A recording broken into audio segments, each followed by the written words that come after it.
Hi everybody, today in this video I'm going to show you how to fix TikTok not showing your videos to others. So first of all we will go into the TikTok mobile application, and after that it will get open. You have to click over the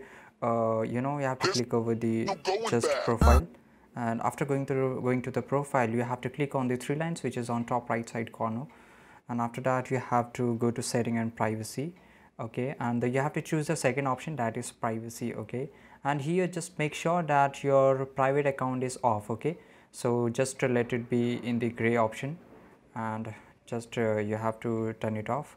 Okay, so in this way everybody can see your videos, and if your account is in a private, then only you can use only you can see the videos, or only the people who follow you, they can only see your videos. Okay, and one more thing, when you upload a video on TikTok, basically the video will show here, and you have to also turn off to show to everybody. Okay, so basically if it is turn on in only you can see the video, you have to turn it off, and in this way everybody can see your videos, and in this way TikTok will show your videos to everybody. And this is it guys, I hope you found this video really helpful, and if you did, don't forget to subscribe our channel, like this video. See you in the next video. Till that time, take care, goodbye.